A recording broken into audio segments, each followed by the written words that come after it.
Welcome to Catworth Parish Council. We will have a 15-minute open session where members of the public can bring anything to the council. So if there's anybody who'd like to say anything, we'll start. I'm happy to start if we can. Charlotte, do you need to read out the bit about it being recorded before we start? Well, I will, yes. This bit isn't being recorded. In the open session, we don't record the open session, is that correct? It's all being recorded. It's all being recorded. Yeah, I thought that's what my understanding was that the open session, but it was only the meeting itself that would be recorded. Is that I don't have an issue with it being recorded. Is it somebody wants to speak? If anyone has an issue, public gallery. okay, so anyone in the public, do you have an issue with it being recorded? Alright, okay, so I will read that bit out then. Please be aware that the Parish Council meeting may be recorded subject to openness of local government bodies regulation 2014. We kindly ask that anybody intending to record the meeting please inform the chair or the clerk beforehand in order that any necessary arrangements can be made, which we did, thank you. So, Okay, thanks, Charlotte. I'm doing this on behalf of the neighbourhood plan team because I'm the team leader for that. I intended to do it last month's meeting, but obviously we were in quorum for obvious reasons. But it's in relation to a letter that we sent on the 11th of March to councillors, to which we've not got an acknowledgement or any response. So I just wanted to actually read it out, just in case some councillors hadn't had the opportunity to read it, if I may. And it says, and I'll be as swift as I can, Dear Councillors, Catworth Neighbourhood Plan Local Green Space Designation. Further to the Parish Council meeting on the 13th of February 2025, we are writing to express our disappointment at the decision by the Council in blocking the request to send consultation letters to the landowners in respect to the designation of local green spaces.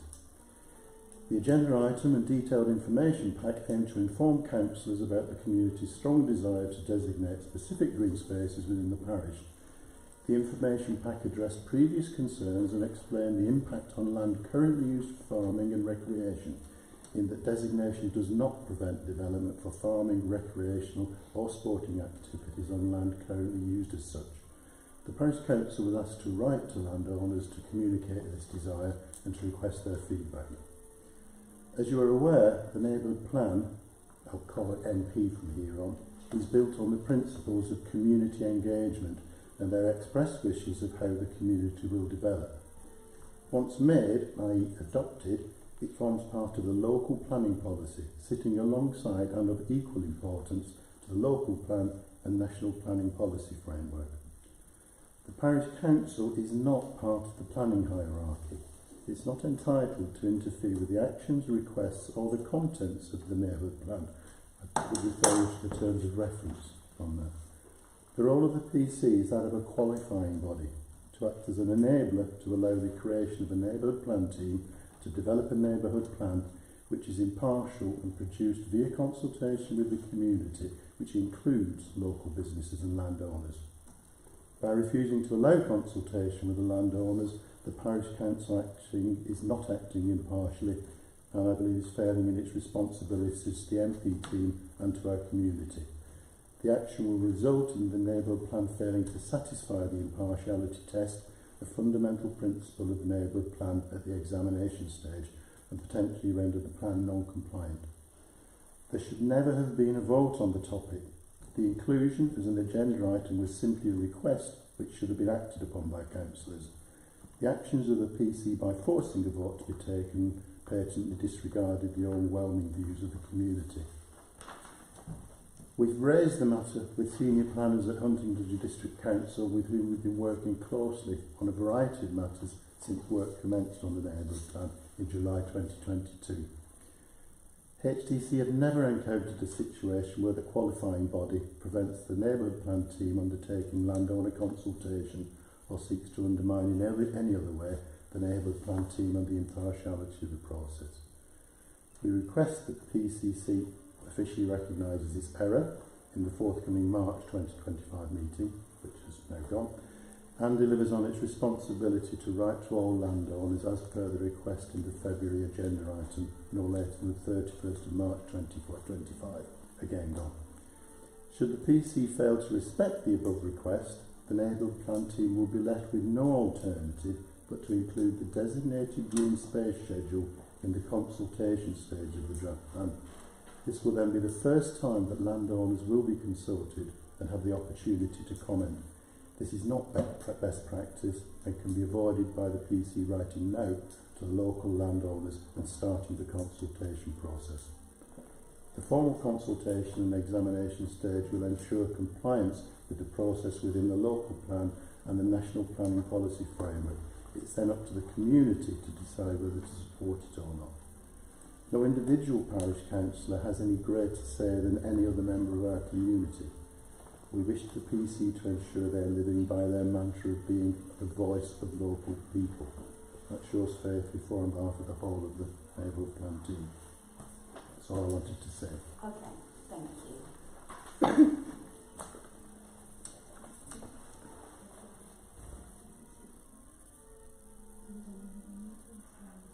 Because we didn't have the meeting. We didn't discuss that. No meeting. Okay, so It was sent 2 days before the meeting, and the meeting didn't happen. okay, thank you. Exactly. Yeah. Following on from Mike and also on behalf of the neighbourhood plan team, we are now aware of some correspondence which has been sent to the Parish Council concerning one of the potential local green space sites. This situation is exactly why we asked for a letter to landowners to be sent months ago. They then have all the facts and are able to address any queries about the process or anything else they need to know, and they can address that with the people who've actually done the research and are able to answer the questions. It is regrettable that the landowner concerned had to write in for information relying on village gossip and rumour. For clarity again, local green spaces are not up for debate. They were decided in the survey by the residents, and the process to designate or not needs to be adhered to. We urge the Parish Council to send a letter to the landowners without delay so the neighbourhood plan process can continue. The residents we see around the village support and recognise the need for a neighbourhood plan, and it is very sad that the people who are supposed to represent the residents are in fact holding up and undermining the process. The neighbourhood plan team have worked very hard for 3 years to get this far, and we will not see it derailed by people who really should know better. Thank you. Thank you. Thank you. Okay. Can I have a copy of it? No? I'm not sure what it is about, actually. No, it's about the they just a resident and Are you talking about neighbourhood plan team or as a resident or both? both? Okay. And what did you receive about from landowners? You've received a copy from a landowner. You've received correspondence that was sent out to the Catnip team earlier in the week. And it was sent through to us as well. Yeah.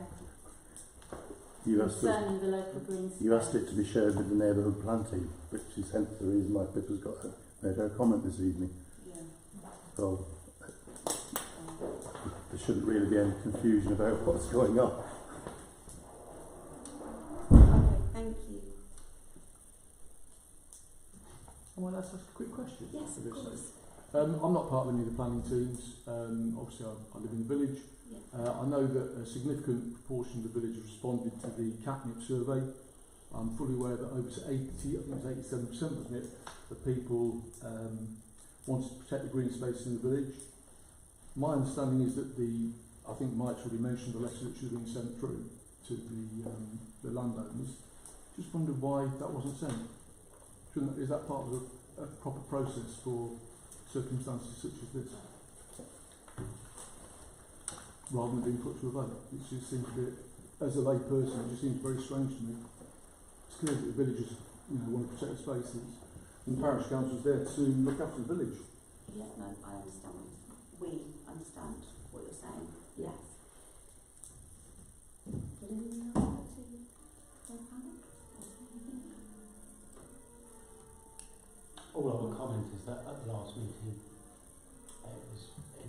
debate, obviously you weren't here, Charlotte. I wasn't. It wasn't. It was taken to a vote because there wasn't a common position on it. Yeah. Okay. Yeah. Okay. There was no motion, there was no proposal for a vote. It was just a request for a letter. Well, it's something that I think we can obviously discuss as a council. Obviously, we didn't have the last meeting because we weren't for it, which it would have been discussed at that meeting. So we will obviously discuss it further. It doesn't really need to be discussed, the letter just needs to be sent because it's just part of the process and nobody can go on forward until that's happened. It needs to be formal. Yeah. The playing fields have expressed concerns, but they need to be able to do that formally, and in order to do that they need to have the letter. So it's just holding up everything. And the supporting information that And the explains supporting why. information explains why and what will happen, and doesn't automatically mean everything's going to be designated by, it's all it just needs the process to happen. Okay. Yes, that is noted. Thank you. Okay. Okay. Anybody else?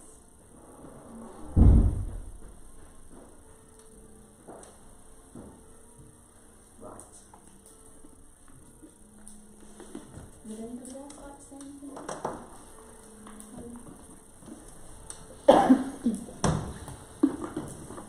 Okay, I'm going to get on with the meeting and open the meeting. Thank you, everybody. So, first item on the agenda is 04171 to receive and accept apologies and for reasons on attendance. Councillor Tracy Baxter. Yeah, thank you. 172 is declaration of interest, which I don't believe we have. To receive the written request for, 173 to receive Huntingdonshire District Council and Cambridgeshire County Council reports. Thank you. Do you want me to say something there? Yes. Yeah. Yes, please. Thank you very much. With regard to the County Council, the main issue that's going ahead at the moment is the local government reorganisation.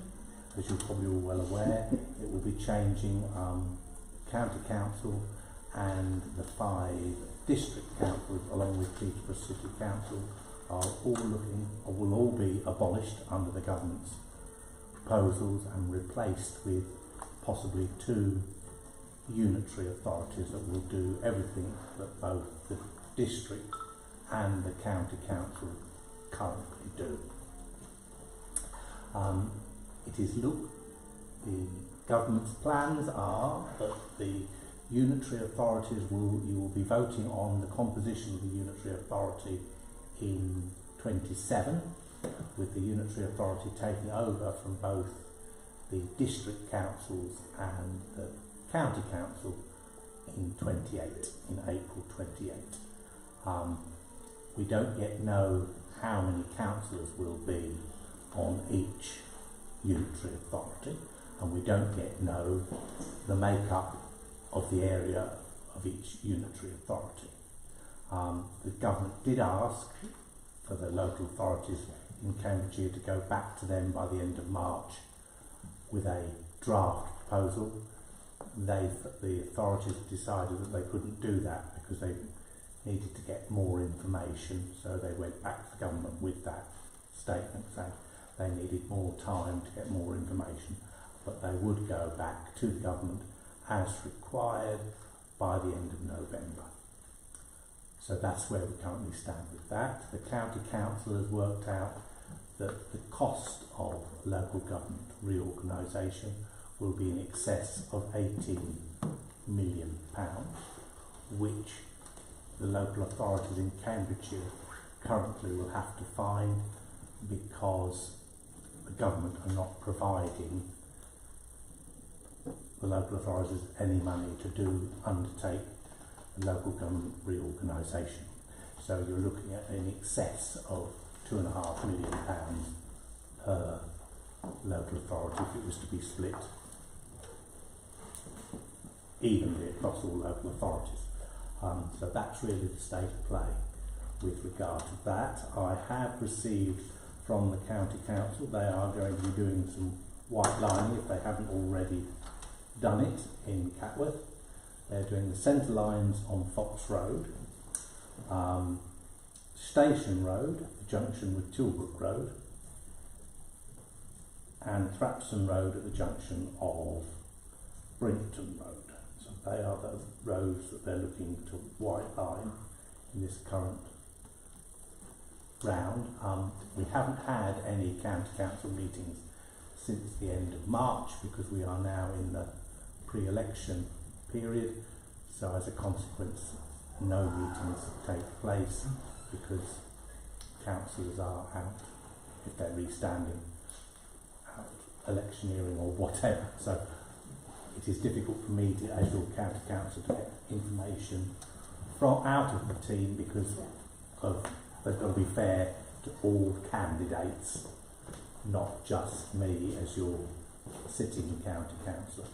So I won't mention anything about the A14 because Andrew has been in meetings with regard to that, so he will know more about that. I will let him give you his thoughts on the meeting we had with our Member of Parliament down in the House of Parliament. So, you know, that's all I really had to say, and just to thank you for all your help over the last 8 years as I've been your county councillor. Hopefully I will see you after May the 2nd, but we'll wait and see. Let's see what the general public decide they want to do. Thank you very much. Thank you. Ian, sorry, can I ask you a couple of questions? I'm not sure, as you've got elections coming up, if you'll be able to answer them. Yeah, well, I'll try. Just a couple of highways issues. Yeah. We had some potholes reported back on the 3rd of February on the online reporting. Yeah. Nothing yet has been done at all about them. I noticed. Usually they get done within 3 or 4 weeks. Well, they should be. It depends whether they're classed as urgent or not. If it's a standard pothole that they don't think is urgent, that can take up to 3 months. Oh, right. So it could be that we're in that, and of course we've now moved into the new funding because we're now past the 5th of April. So you might see, but I would check back if you've actually reported them online, check back and see what it says. If it says closed, that does not mean that they're not doing anything. It may be that they've decided to actually repair that pothole. I did notice that I was driving in tonight that 1 or 2 had been marked yellow. So they're due to be done. Okay. So I don't know which ones you've reported. Right. So. Okay, so they should that, they should be on their way to 3 being months, repaired. So, yeah. Okay. Lovely. The other thing is we have quite a few sort of public rights of ways issues outstanding with the council. Some going back sort of 18 months. Yeah. I'm just wondering if we have any progress. Well, I know. I think you're aware. Yeah. Yes. Yeah. I know the county council is now looking at its funding for various highways, footpaths and bridleways, repairs and what have you. So I will look into that again after the election and see what they're doing in Catworth. Right. But I know they have got a certain pot of money for doing that within Huntingdonshire. So after the election I will be able to get that information if I'm still your county council. Okay. I mean, I mustn't prejudge. It's mostly sort of some bridges or stiles that have got them and reported handrails and things like that. Yeah. Yes, well that's what they're putting money aside for. So hopefully they'll start to do some of those jobs moving forward, because until last year, I think, when you and I met, that was the first time we'd had actually an officer responsible for doing it for about 18 months, 2 years. Mm. So it's a question, he's now got all those things he's looked at. He's then had to put in a application for funding. So I just, at this moment in time, I don't know how much he put in for, on which jobs he's managed to get, and whether any of those are in Catworth. So obviously I know we met with him sort of 18 months ago. Because I think the main one is actually you're going to look at whether we could replace some stiles that have rotten completely with kissing gates. Kissing, that's correct. So actually down at Little Catworth. Yeah.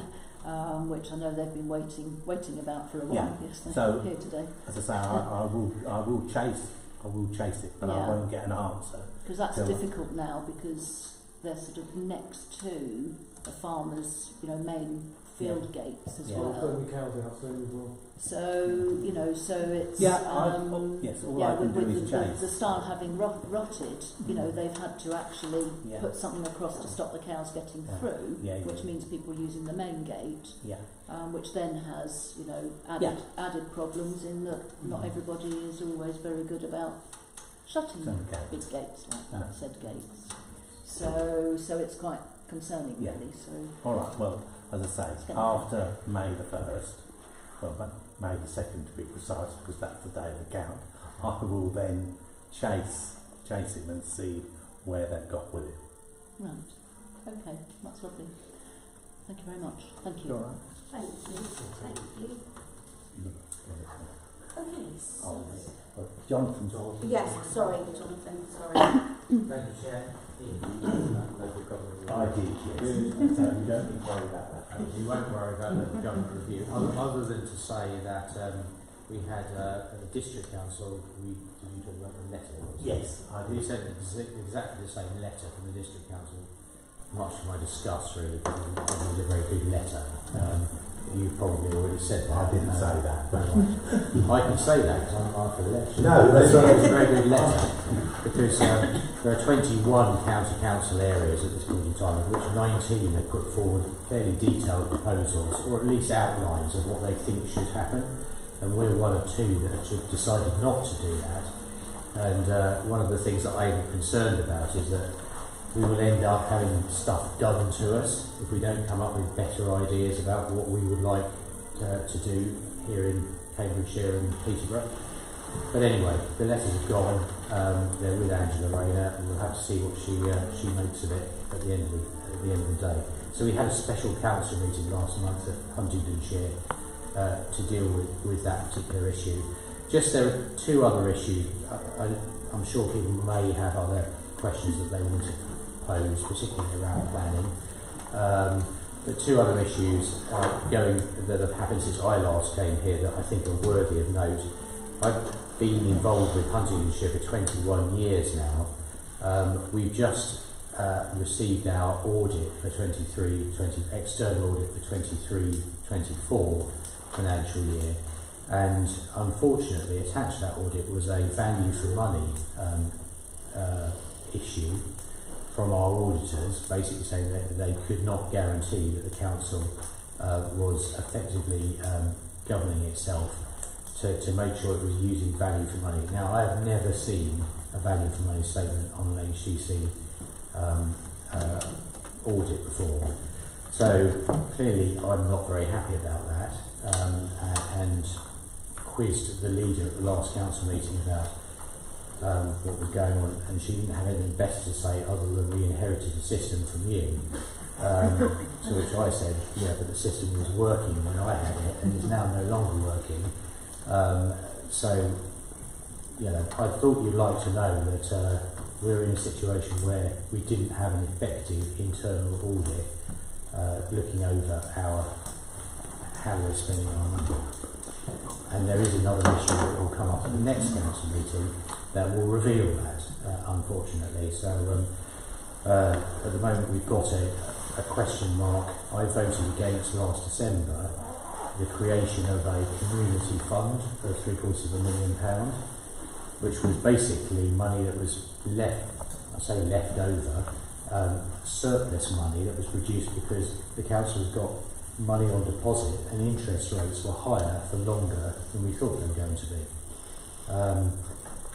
We want to spend all this surplus money on community projects. Fine, okay, what community projects? How are you going to spend it? Where's the governance around it? Who's going to sit on it? Who's going to scrutinise it? Who's going to judge it? how would members of the public or parish councils apply for it? Nobody's got any idea about that, but we're going to set up a fund for £750,000. I now discover that the money was being spent before even that council meeting took place. So we've got an issue where we're asking the internal auditor that's now been appointed and the Section 151 officer the monitoring officer to look at that. So that just gives you a bit of a flavour of, I think, some poor governance that's going on. I sit on the corporate governance panel. Not the most interesting panel that's out there. You can sit on planning and you can sit on environment and all these kind of things. But actually, how you run your business and making sure that, you know, boring as rules are, that rules are kept to, is a really important part of local democracy and keeping ourselves accountable. On the subject of keeping ourselves accountable, the second point I wanted to raise was that we have been subject to a peer review by other local authorities, so I will commend the Joint Administration for bringing people in and getting people to have a look at what, you know, how we're doing, could we do better. These are experienced councillors and officers operating in other councils, and the Local Government Association encourages this kind of cross-pollination of people coming to just check up and sort of say, well, this is how we do it where we are. Oh, right, that's a good idea. We might try that over here.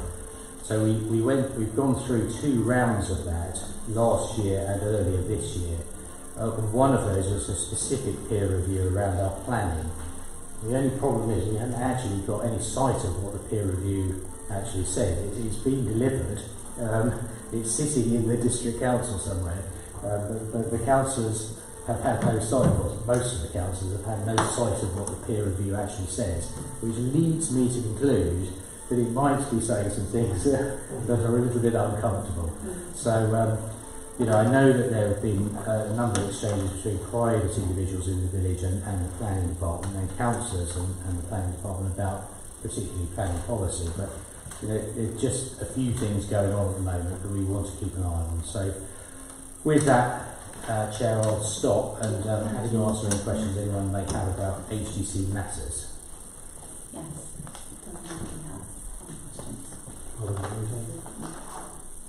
I do have one question. Yes, yes. We had some correspondence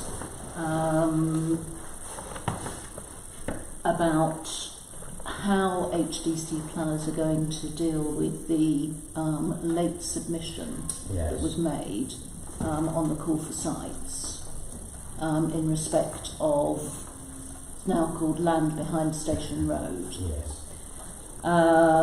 Because of the fact that it has a new description, I think a resident had written to HDC but hadn't really got a satisfactory answer, so they asked us if we would sort of contact you.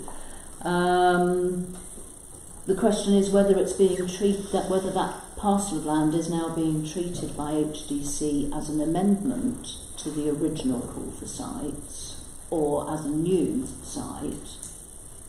Yeah. Also, whether all the other sites from that same landowner have been removed from the call for sites.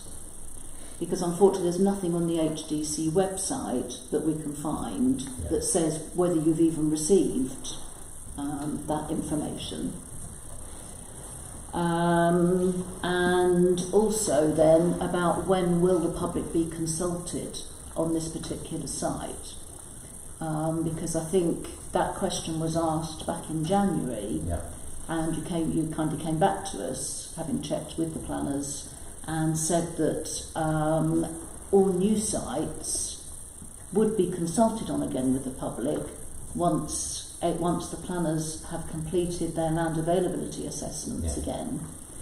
But it's unclear with this site, whether it's an amendment or a new site, whether that will actually happen, or whether the first amount of consultation then will not happen until HDC make their site allocations later this year.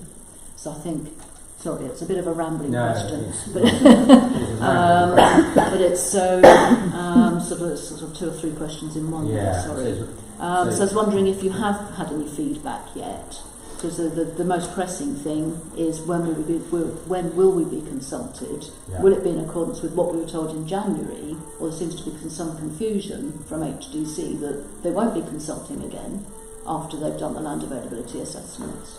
Yeah. Yeah, I can just add up. Tell you with regard to that, at the performance and growth scrutiny panel,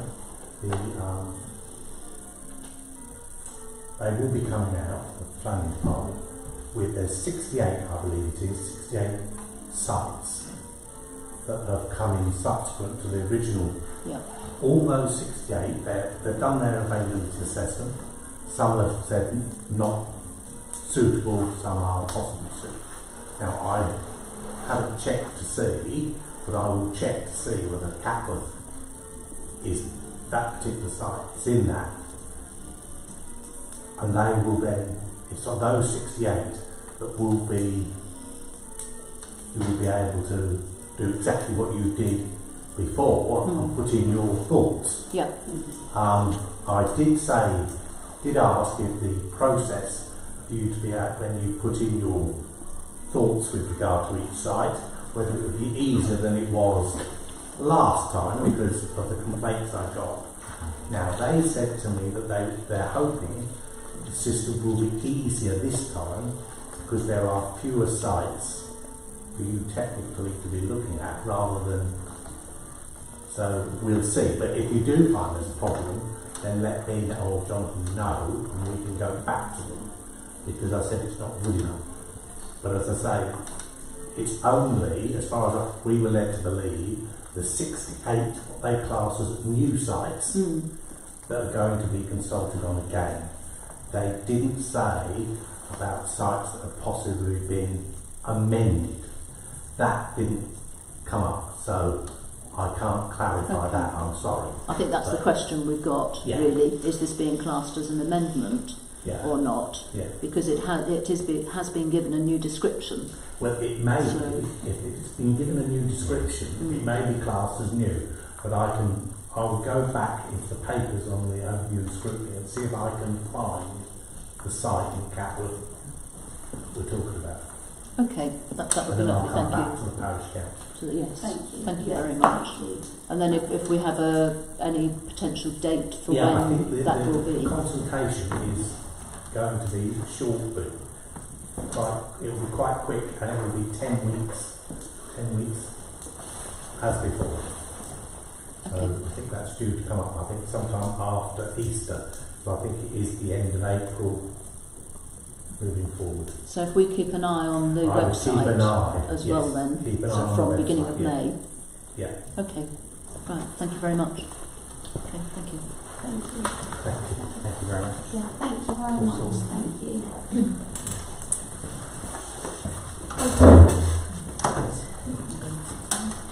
Okay, so 04174 to approve the minutes. So 174.1 to receive and approve the Parish Council meeting minutes held on the 13th of February. Can I have a proposal? A second.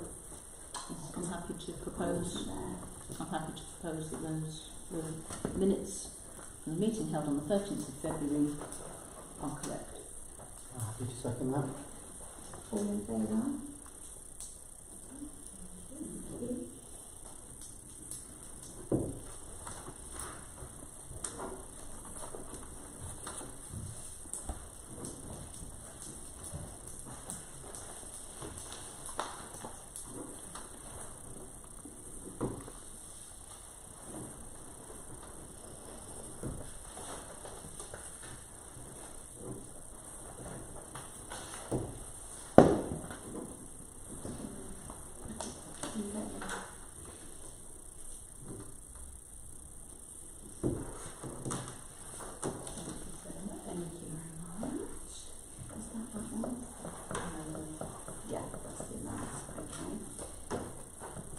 And then 1742 to receive and approve the extra extraordinary parish council meeting minutes held on the 3rd of April.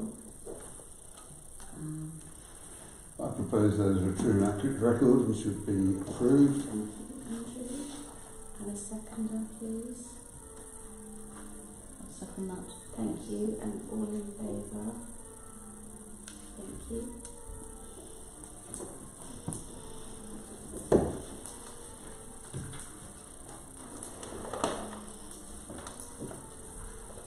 As we're talking about the minutes here, can I ask if what sort of official recording there is within tonight's minutes? Do we record that the meeting that we said we were going to hold in March was actually cancelled? Or that it was in court? Yes. I think we've got a note on the agenda that no meeting was held in March. Well, a meeting was called, but and obviously some of us turned up, but unfortunately not enough. I'll make an explanation. So rather than it being no meeting, Yeah. because we did have a meeting, but it didn't then go ahead. So, Yeah, okay, thank you. There's something else. Thank you. Okay, so 04175 planning. This is the re-intention of the existing the mobile home sited at Chestnut Farm. To receive implements by the 26th of April. As this is the renewal of an approval that already existed, I don't see how we can have any difficulty with it. The circumstances are fully explained in the application reference 25/00490/4, which we've all read. Therefore, I have no hesitation in proposing that we recommend approval for this application. I agree with Andrew, that it is renewal of the application. Yes. For some persons to obviously retain their mobile home in the hope of building a viable and successful business. Does everybody agree? Agreed. Yes. Yes. So all in favour? So Andrew, no, all in favour. Thank you. Thank you. Thank you. What? This one here? Yeah, in case Councillor Leslie wants to give a little update or further report on the next item. Oh, this one. Yeah, that's a separate one, local. But I think it was covered by HDC and councillors as Yeah. well. Okay. Yeah. Thank you. Yes, Yeah. I gave a written report Yes. because I attended the HDC online briefing Yes. about the local government reorganisation. The two higher councils have already said I was going to give a little précis tonight. Don't think that's necessary. No. The only thing they didn't mention is that parish councils will not be affected by the government reorganisation. Okay. Lovely. Thank you. And I did a written report, so that can be appended to the minutes. That would be fine. Thank you. So 04176 Parish Council meeting, which was reported by Councillor Moore. You all got my report that I circulated. However, would you like me to go through it in the interests of openness and Yes. to avoid future FOIs on the subject? Please, thank you, Andrew. Right, representatives from 9 councils from West Hunts, mostly sharing the A14, met with our MP Ben Obies-Jetty in Westminster. I forgot the date of that, Monday week ago, I think. Discussion was wide-ranging but covered the following. A14 damage to country roads from enormous volume of self-diverting traffic. Promised signage from Highways England hasn't materialised. appalling road surfaces on the main carriageways with inadequate measures to repair damage, continuing and growing concern over at-grade junctions and associated accident risks along our stretch of the A14, and our MP Ben Obies-Jekti requested that all councils write to him with identified problems and suggested solutions, both long and short term, and that's problems with the A14, not with life in general. Conversation moved on to concern over the cost and disruption of local government reorganisation, which has been mentioned by our county and district councillors. The view was that neither Peterborough nor Cambridge want Huntingdonshire.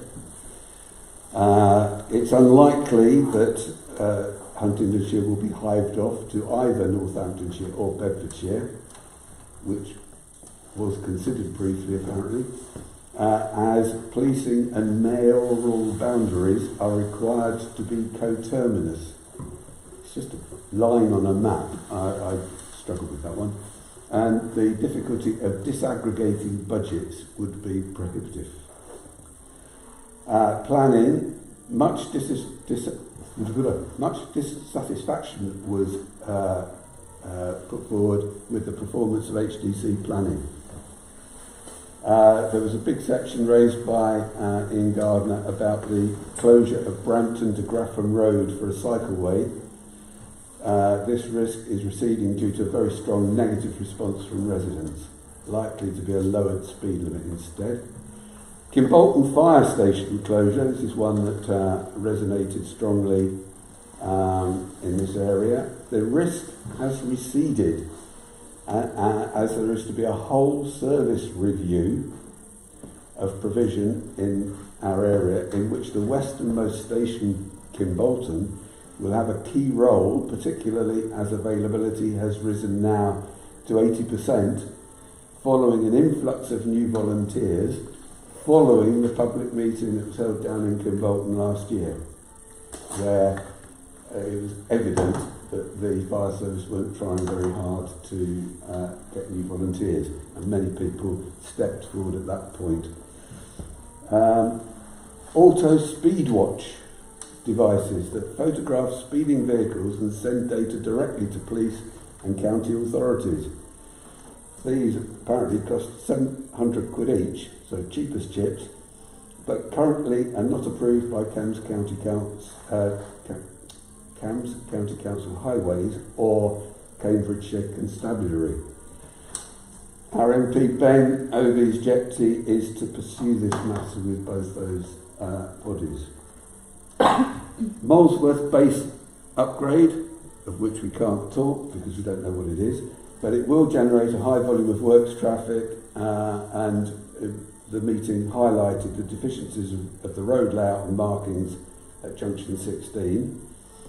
Unbeknownst to us, there's also a solar farm development in Northamptonshire where the construction traffic will be using junction 15 by Thornkeystone, which is even worse than ours. So that's, we said it's a very poor junction to cope with extra heavy traffic.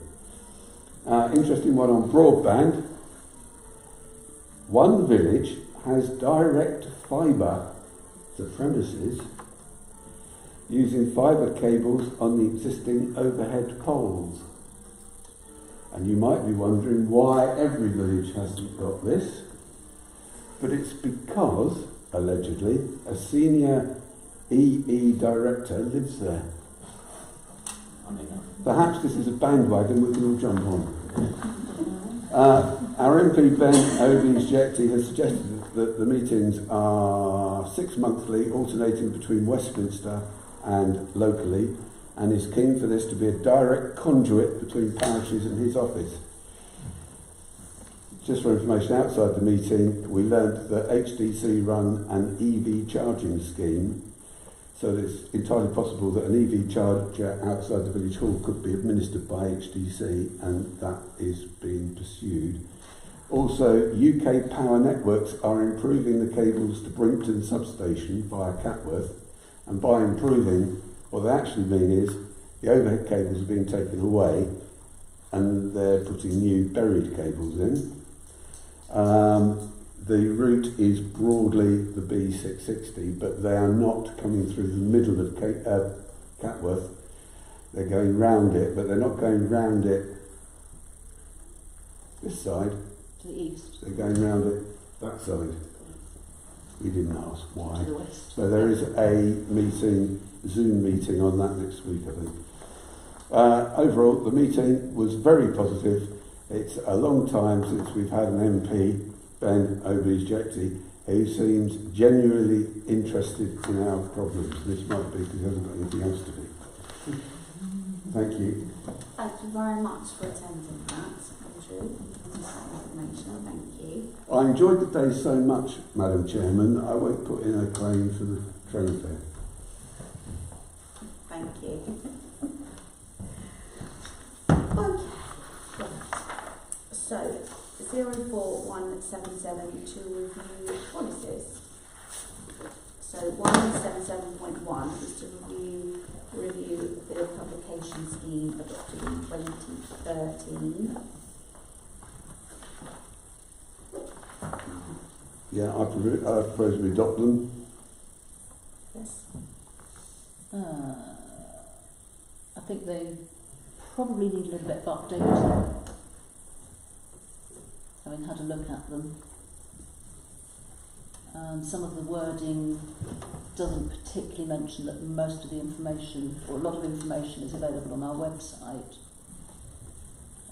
So I think perhaps we could do with going through and... Should we just defer this then, Madam Chairman? I was unaware that there was dissatisfaction with this document in certain quarters.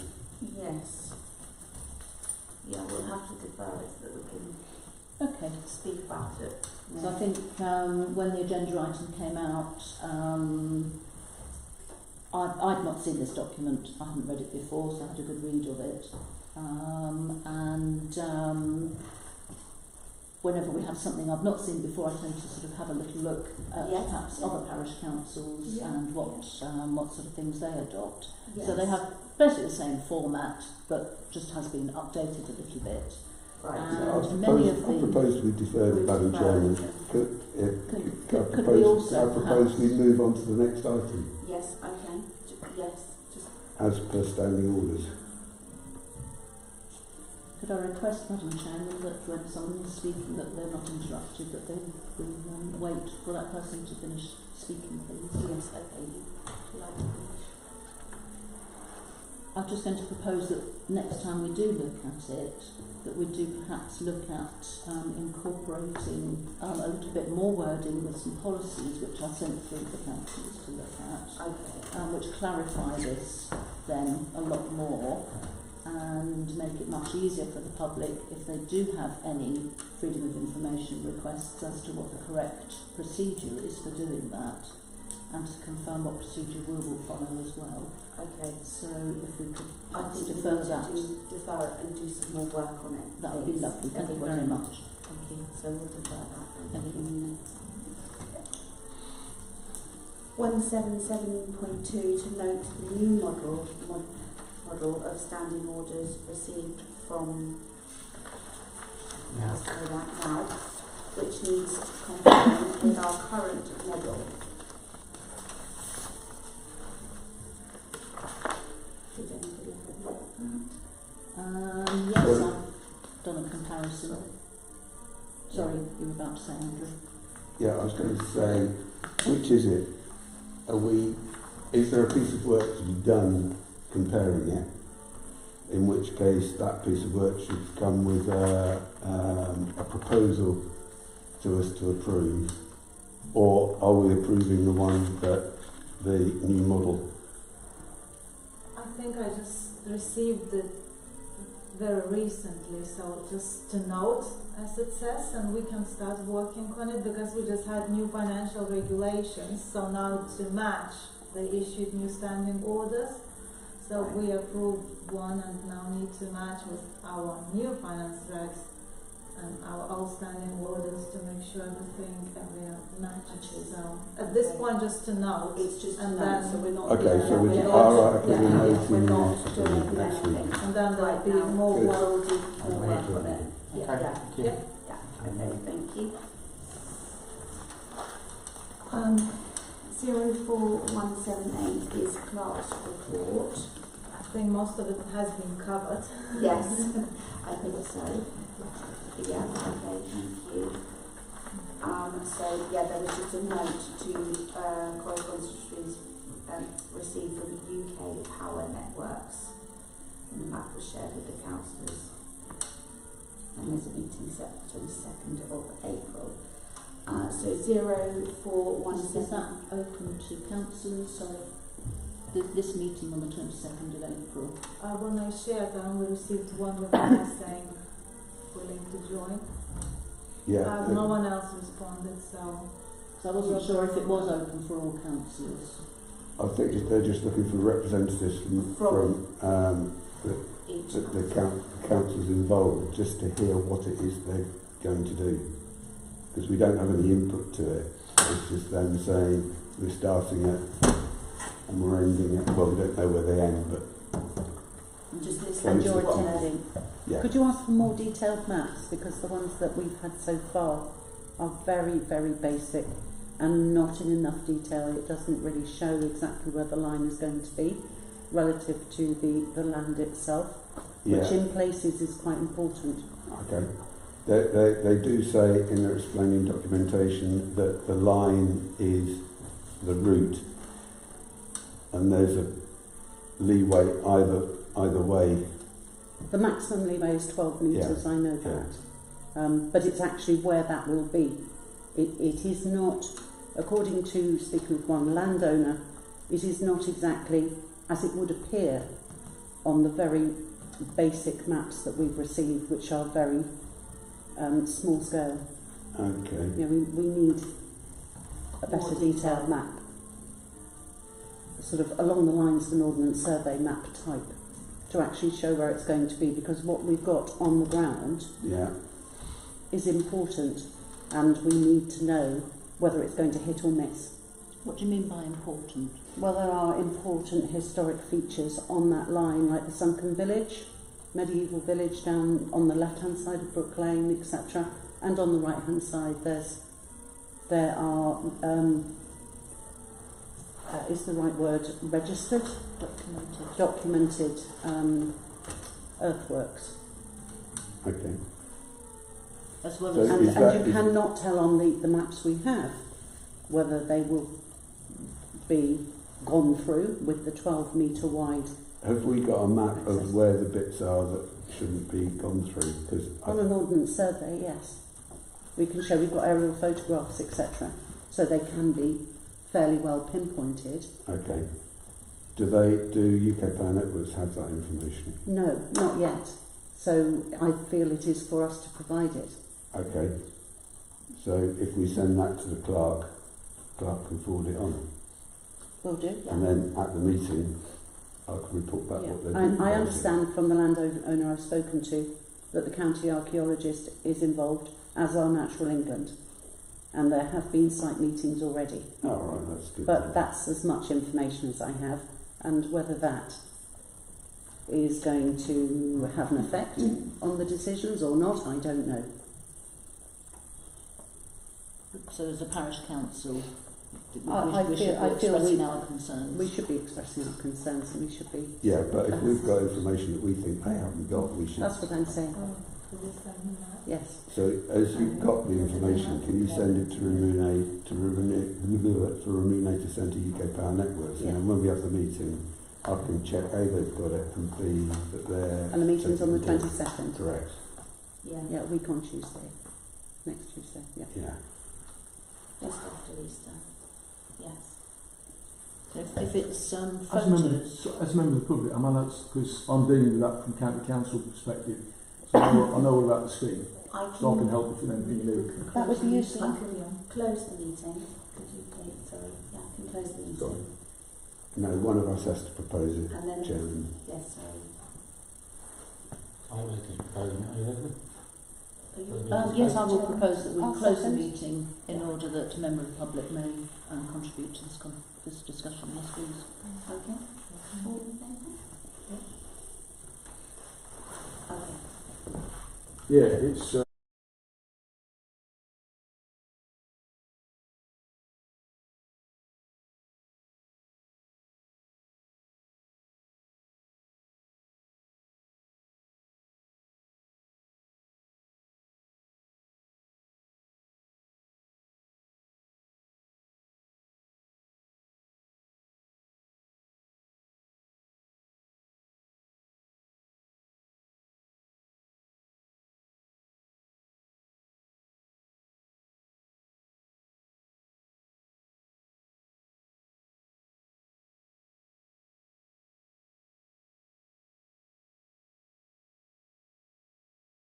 photos, because the neighbourhood plan team have lots of photos, sort of various places, so certainly of all historical type of things.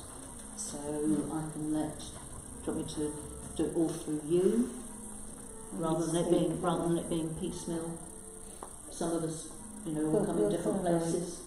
You want it just from one of us? So if we collaborate and then Mr. Turner obviously is kindly offered to help as well. Yes, that would be really helpful. Thank you. Thank you. Okay, thank you. 04179 is the neighbourhood plan update reported from Leslie. Thank you. Which you sent round, which everybody has read, hopefully. I don't think I provided a written report this time. There was was that not the report I read? Did you not said that you'd started? No, and some of the fields hadn't been sectioned out with the footpaths? That's footpath report, not the neighbourhood plan. Oh, sorry, I'm confused. That's right. Sorry, that's my fault. Sorry, I'm confused. So I haven't done a written report No, this time. it's my mistake. No. My mistake. Okay, I'm it's talking okay. about something completely That's different. fine. Sorry, I've gone ahead of myself somewhere else on the other page. So, as far as the neighbourhood plan is concerned, at the moment... Sorry. Because we had it read from my phone, that's what got confused, sorry. There's a letter that the team members read out earlier. Yes. To advise that on the 10th of May we will be holding an open day for the village. So you will be starting to see that advertised quite widely. It's already been in Village Matters, and it will go in the next Village Matters. It will go on Facebook. There'll be posters around. So to give the community and everybody an opportunity to see where we're up to. We have now written all of the policies that will go into the neighbourhood plan, so they will be there for everybody to have a look at as well. So that's sort of where we're at the moment. Whether councillors wish to discuss at this point, obviously the letter that neighbourhood plan team have sent and was read out to us earlier. Would we like to discuss that? About sending the letter? This is the time to discuss it.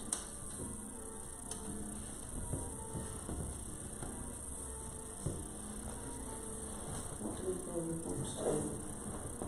Obviously, I wasn't at February's meeting, so, and last meeting we weren't quite, so this meeting we're obviously discussing it again.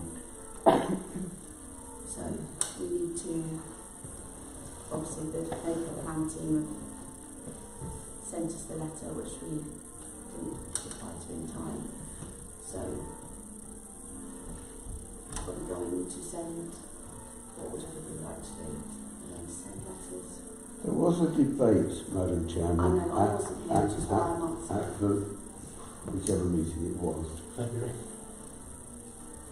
and some questions were asked. One was the playing field, which already has fielding trust status, Yes. was one question. The other question was the 3 parcels of highway verge, Yes. and we didn't really see how, it doesn't matter how many people vote for how much they enjoy it, they are highway verge, so they're not, unless the county council gets really desperate, going to be developed, because as far as I know, highway verge is highway verge. As I said, Andrew, they're not up for debate because they are identified. We can't speak if the meeting is not open to the public. So Has it been opened again after it was closed? it was closed. Sorry. I did say earlier on that they're not up for debate. The meeting's still open, so unfortunately you're not allowed to speak unless someone proposes that they close the meeting again. Yeah. So let's have a debate about it between the council, because that's what we're here for. So we obviously received a letter from the playing fields committee, which everybody read. Did they? Has everybody read that from the benefit committee? That is already in trust. We have obviously the highway verges, which is obviously debate, and then Churchfield. I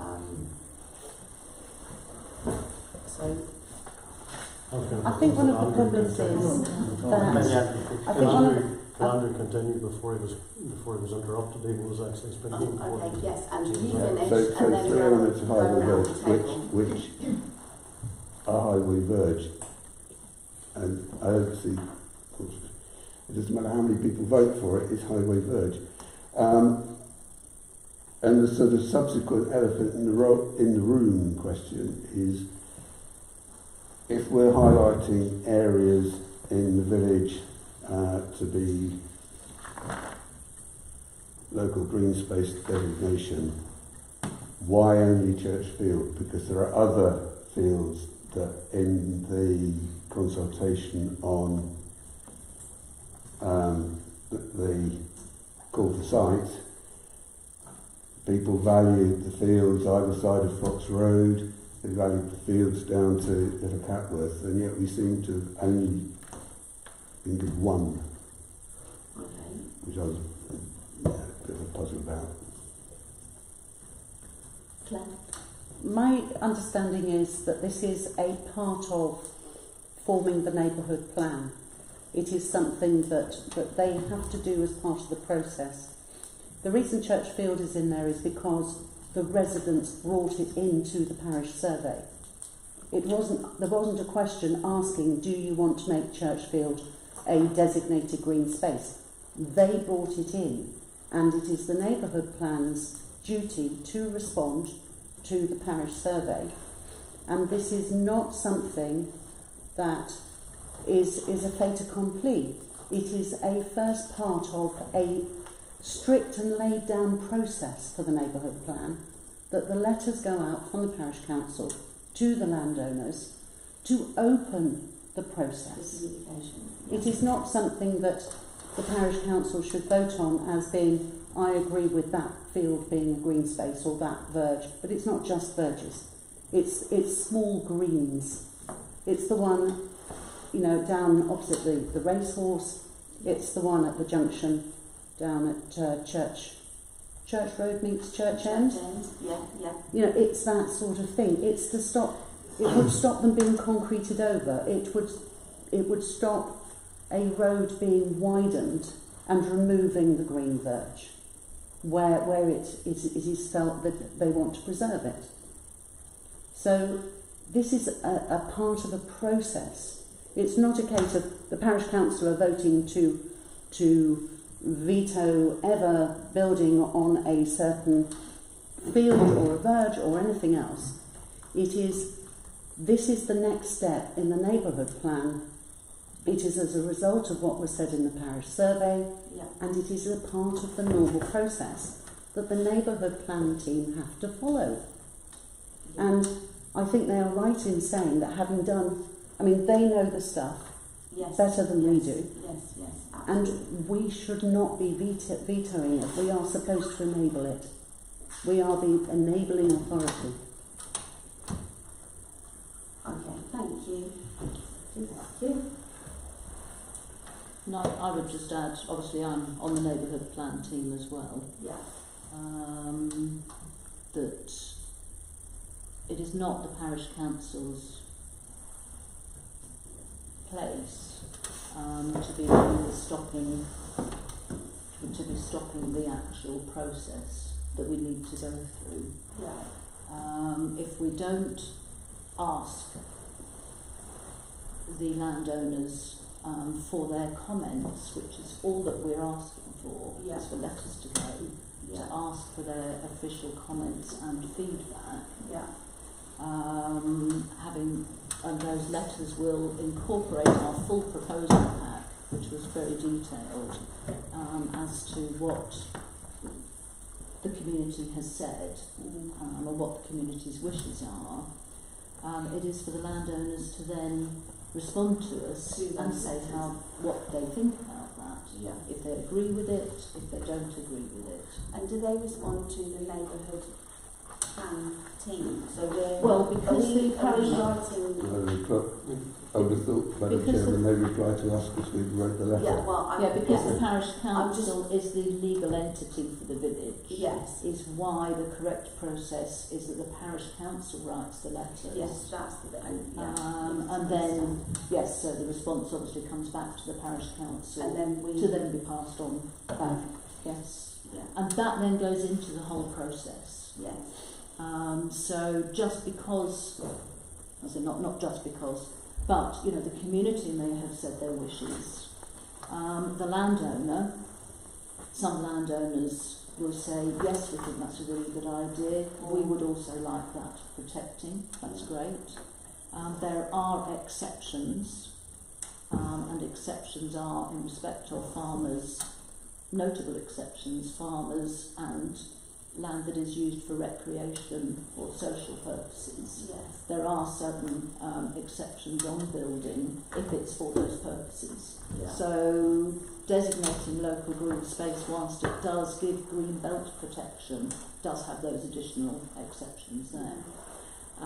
So it's not going to stop them doing their normal business.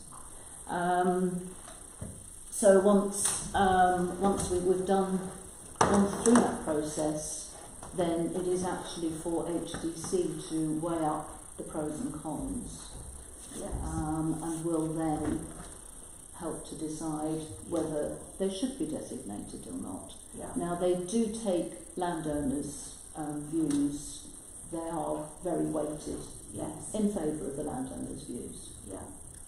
Okay. So it is very much a process that we need to go through. It's just because we're saying that this is what the community would like to happen, it doesn't necessarily mean that it will. Yeah. Yeah. And there wasn't any other fields that came into that really from that neighbourhood. There wasn't really any. There was mention made, as Andrew has just said, as we're talking of about other all of them. fields, Was there any of other? other call for sites, but not to the same extent as the ones that we've mentioned. Yeah. When the question on the survey said, which sites would you not want to see developed, there were, with 200 people completed the survey, there was about 85 to 87%, I cannot remember off the top of my head. 87% church.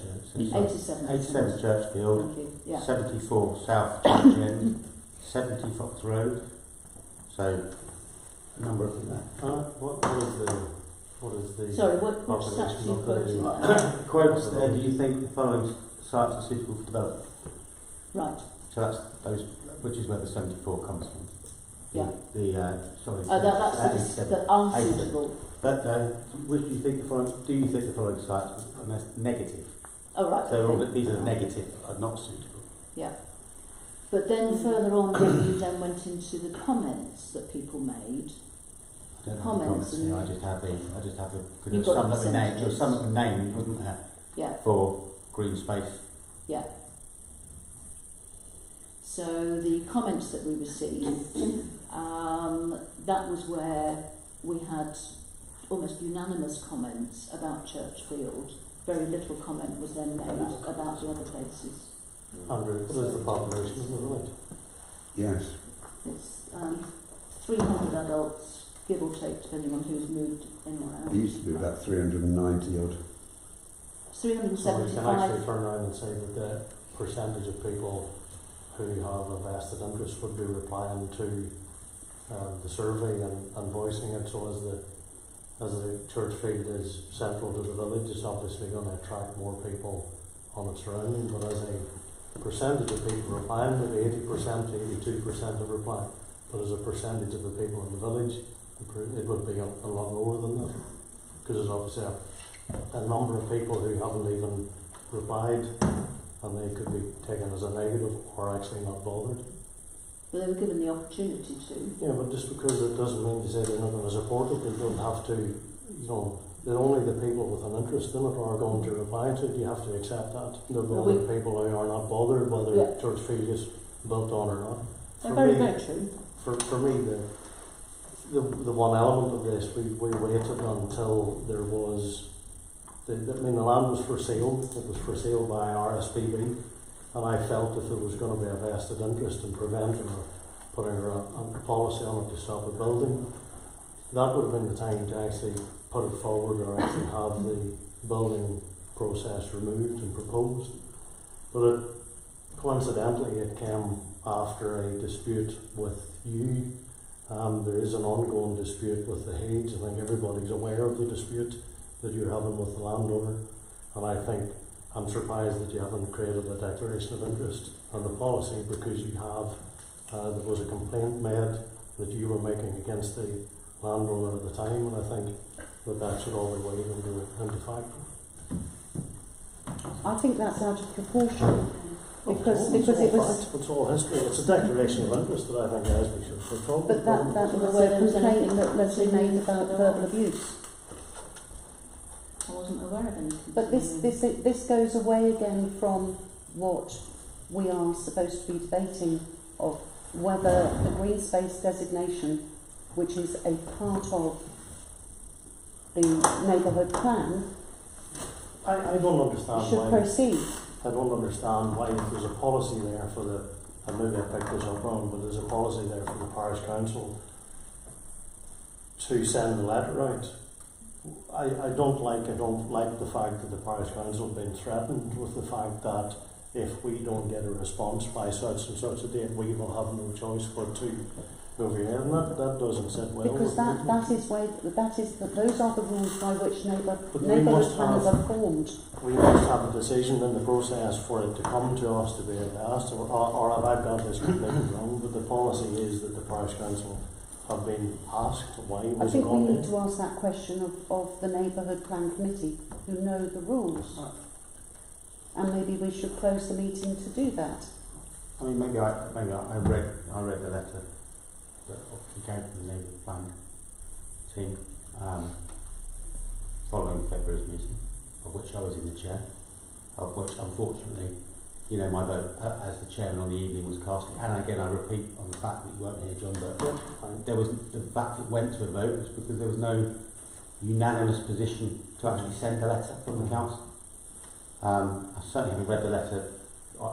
My perception of the letter that came to us was that the neighbourhood plan was an independent body, and if the neighbourhood plan are an independent body, let them write to the landowners. Darren, what was the policy beforehand? How did, and I apologise I wasn't here, but obviously how did it get to the point that there was a vote? Because it appears now that we're saying there shouldn't have been a vote. Well, they don't, from the neighbourhood plan letter, they perceive there shouldn't have been a vote, but we didn't have uniformity amongst the councillors to send the letter. Right. So we couldn't agree, there wasn't a clear agreement to send the letter. On the evening, there was three councillors spoke not supporting sending a letter on the evening for a variety of reasons. And 2 spoke in favour. So therefore, because we weren't a unanimous or a group position, that's what took it to the vote. One councillor abstained. There was 2 what's for and 2 against. 2 for, 2 against, 1 abstention. 1 abstained. Yeah. To be correct. Yes, sorry, yes. I think 3 spoke. 3 presented opinions that weren't necessarily supported it. 2 voted for, 2 voted against, and 1 abstention. I agree. But of those councillors, who can say honestly that they had read all of the documentation that the Neighbourhood Plan had sent out prior to the meeting? I had. Okay. I read it. Because my feeling is that there is a misunderstanding of what it's about.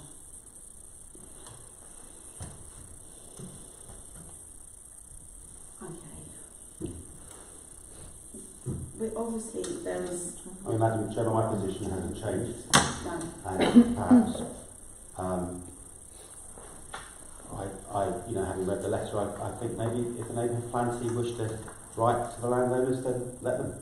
That's not the process. Madam Chairman, I propose that we close the meeting so that we can ask the Neighbourhood Plan representatives here what the process is that is laid down in the formation of a Neighbourhood Plan and what our role is supposed to be.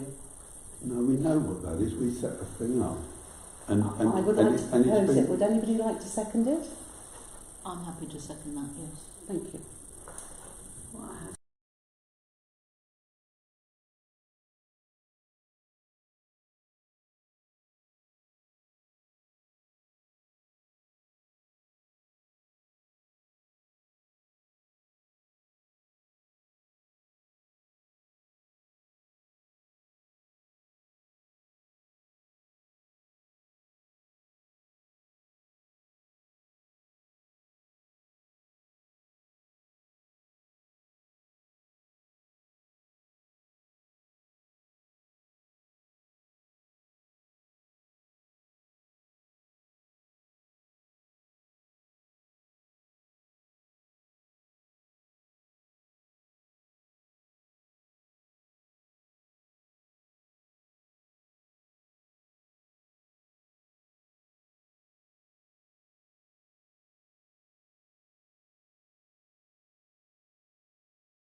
Madam Because I think Chairman, we're just going Madam round and Chairman, round in circles. I am satisfied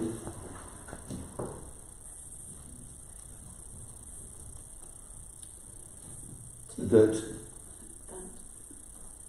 we're in a position where we should write letters, Yeah. and I'm presuming that we can recast the letters that we don't have to send the pro forma that were sent to us. Yeah.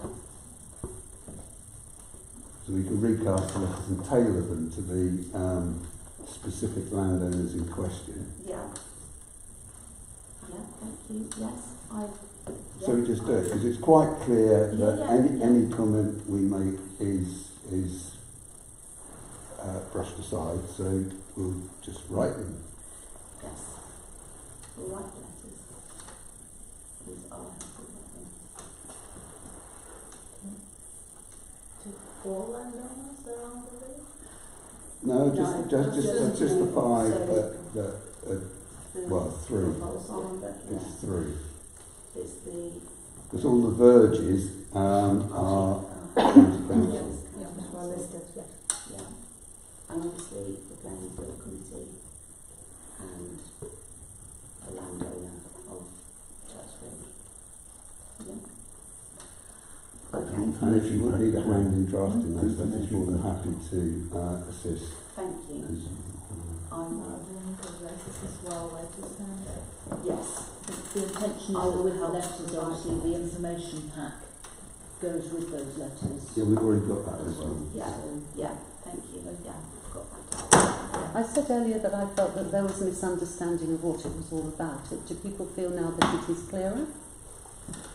Yes, I believe. Does everybody feel happy? Because we're going to write the letters, and I'm now moving on to the next section. Thank you. okay, thank you.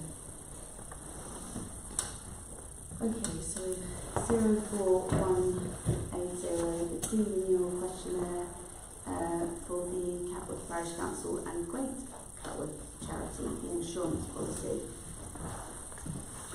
falls due for renewal on the 1st of June 2025, which I know you know. Yeah, Will that be by email? yeah. Yeah. I think everybody's happy with that. Yeah. Wonderful. We'll do that one. Okay. 04181, the finance budget reports. So have we done the insurance? Yes, we had it. It's come through. Oh right, I thought we were going through the sums insured to check that they were all correct. I think women has gone through them.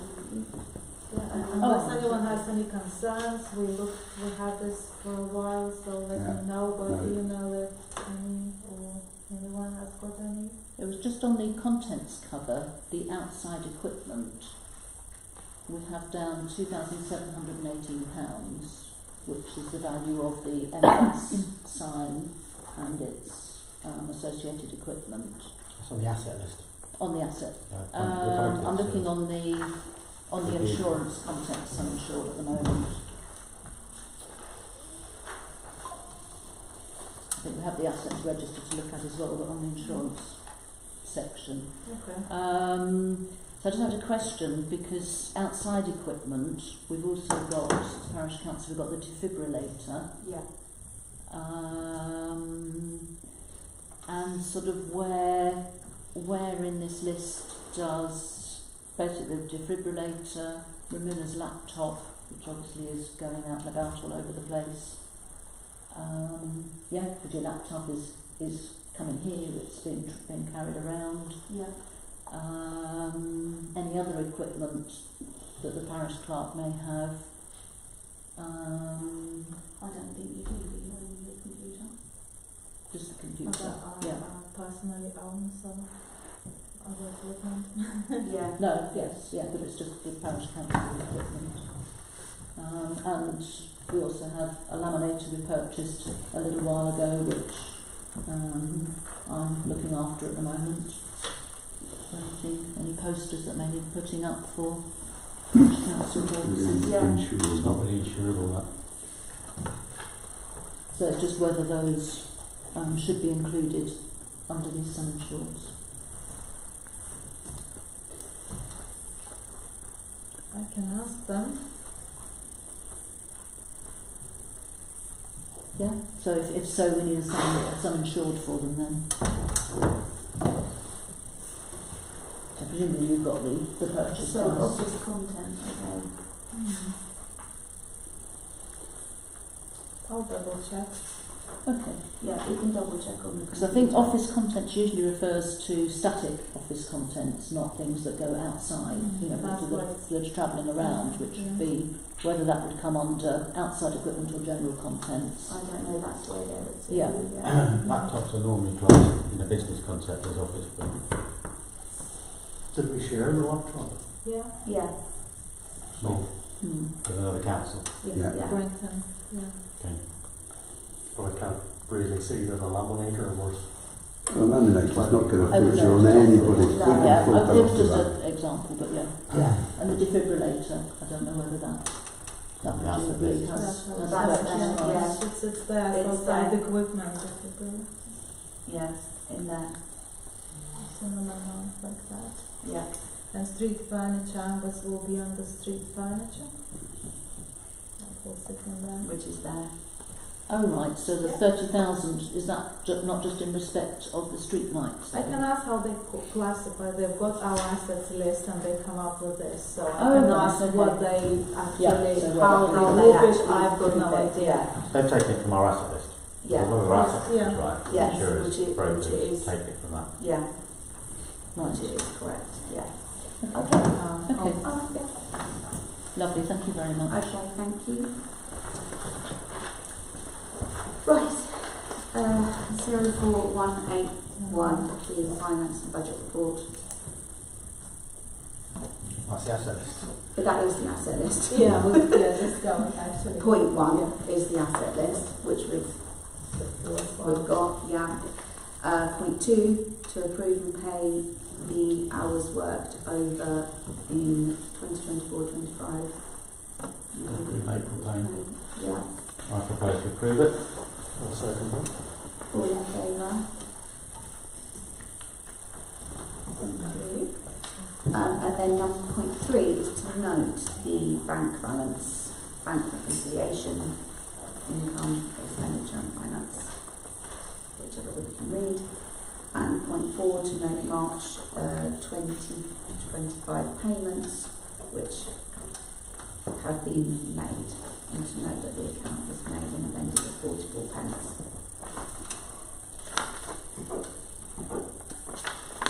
And then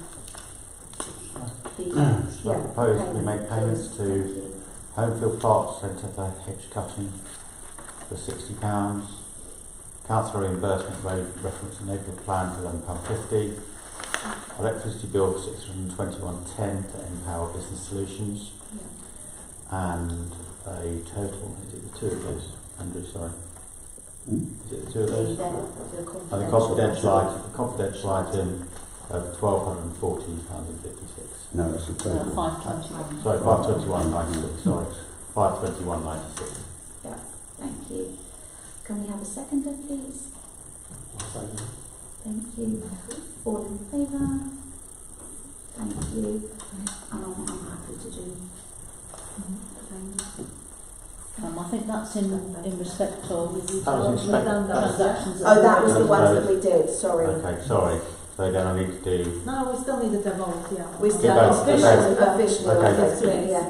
Even if they... So Okay. those ones were on last month's Last agenda month. that had to be paid before Apologies, now. now we've got Yes, it, So we had haven't we? to Yeah. sort of post approving. If you like. Okay. That's what I'm getting ready. Shall I run propose and written through again? So, council reimbursement for neighbourhood plan of £62.04, inkwell printing for some neighbourhood plan stationery for £188.80, another for £226.80 for printing, Capalc membership of £308.01, Ask IT for annual subscriptions of £32, the village hall for the information day on the 10th of May, £49, Homefield Garden Centre for grass cutting in March, £128.75, Bales Consultants for design, formatting and ticking of A1 posters, 330. Community Heartbeat Trust for the support costs for, I believe, the defibrillator for £192. SLCC membership renewal for £46.20. And a confidential item of £923.52. Seconded. All in favour? Thank you. Now we're authorising. Okay, so I got confused then because I Yeah, actually printed that piece out. I can do that. That's what I was a bit confused. Thank you, Andrew. I'll do the second person. Thank you. Okay. So now I'm a bit confused now because I'm on again. I think Am I back down here now? Okay. That's what I think now. Okay, so 04181.7. Just to know To note. And then receive the external audit. Okay. Noted. I think 182 might be a duplicate of an earlier item around assets, review assets. Apologies. It's fine. So definitely well reviewed. Yeah. 04183 is silly. No change. No. So, I propose we defer for 184. Agreed. yeah. For future projects, that's been the third. 185 is village maintenance, hedges, paths, trees in the village. Missed one out. 185.1. So the I footpath don't know report. why, but for some reason. 185.1. Madam Chair is the footpath report Thank you. for Council When I Bradley. printed these out earlier, I obviously missed. Oh, you don't have I page don't three. have That's page all right. 3. I've only got page 4. Apologies. Thank you. So 185.1 is footpath group report. Read it. I've read it. Was this circulated? I think it was, wasn't it? Was. Yeah. It Yeah. was Yeah, circulated. Yes. Brilliant. Very good report, I thought it was too. Thank you. Thank you. Are we now in the habit of reading out written reports, as you did earlier, Andrew, rather than putting them on the minutes? I don't think we need to necessarily, that particular one, because it involved our MP, Ben Obies-Jepti, and a number of issues that were pertinent to the wider residents rather than a single issue thing that people can pick up regularly on the minutes. I don't intend to do that again. No, it was So will your that written was a report not be one-off. included in the minutes then? No, it can be, yeah. Oh, okay. But I just thought, as we had a host and a multitude here, and Councillor Gardner had referred that I would mention things that he didn't because he was at the same meeting. So Do the reports go on the website as well? As appendices? As appended to the minutes. Yeah. Yes. Yes. So they are I think available Yeah. publicly, so Yeah. they're covered there, aren't they? Yeah, and everybody's read them. Thank you. Okay, so are there any queries at all? So the No. written report I've submitted about the footpath group. I don't believe so. Not from myself. I think there's a couple of actions, isn't there, Leslie? Yes, there were a couple of things I was asking for is some assistance from the Parish Council once again, having walked footpath 17, our favourite footpath. Last year we were unable to get through the spinney that runs at the bottom of Brook Lane. You have to sort of traverse it at the opposite end of the spinney to Brook Lane. I think last year, Darren, I think you spoke to the landowner and asked them if they could do anything about that, and they came back and said they would have a look. Evidently, unfortunately, nothing has been done, so we weren't able to get through the spinney there. But because the vegetation hasn't grown up around the spinney too much just yet, we were able to just skirt right next round to it in order to get to the end of footpath 17. That won't be possible fairly soon. So to the request as to whether council could make the request to the landowner again, I suggest, Madam Chair, that so that we know, so that people when they're walking it, they know where to go. Where they I need to would- go, I yes. suggest, Madam Chair, as one of the two landowner liaison officers, Yes, that perhaps you could contact them and ask them to ask them. look at. Yeah, and I'll ask them to look at it. Yeah, Okay. I will. Thank you. Because I know we do get quite a lot of subdued vegetable groups Yes. come up, All and they kinds of quite them. often seem to try and go that way. And then they get can't, stuck. and they get Just stuck. give them a I machete. don't think they know where they're going because I've seen them just down and walk They won't, across. they've got exit There's points. a footpath. They've got exit points. They need to return back to where they came Yeah. from because there is no exit from that footpath. But it doesn't help when if the paths aren't marked out, then Yeah. they go all over the place, Yeah. which is going to be very irritating for the farmers. Yes. Yes. The schools that wouldn't pass it. Okay, thank you. Anything Okay. else? No. Anyone come on? Everybody happy? Yeah.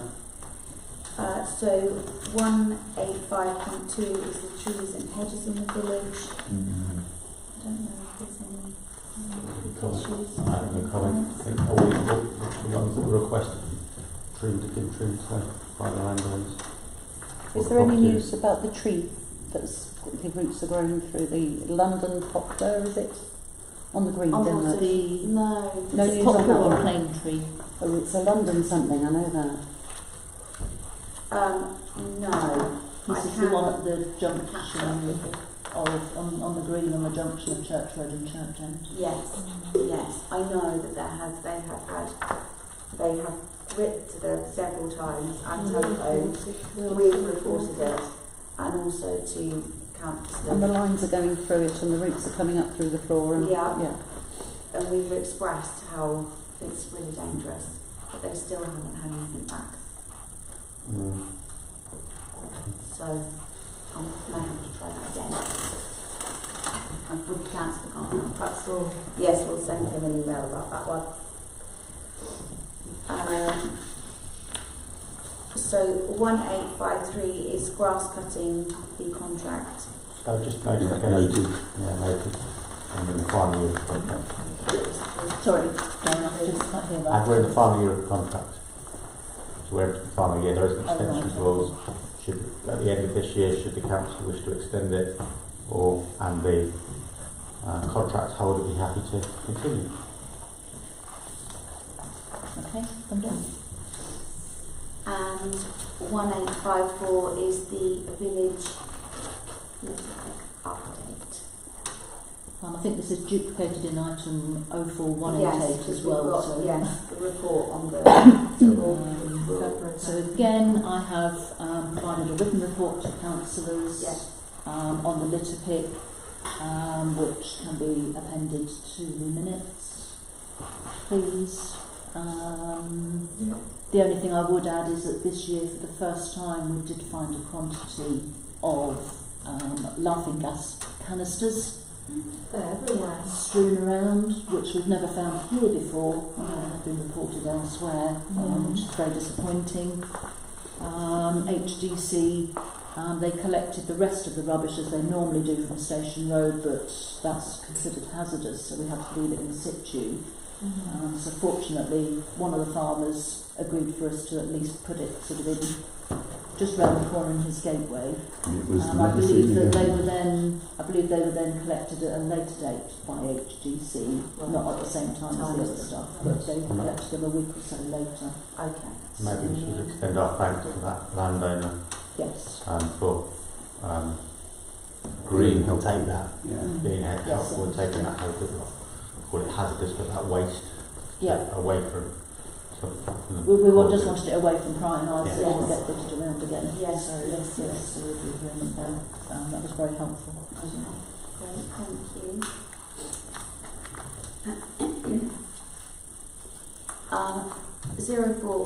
04186 is highway issues in the village.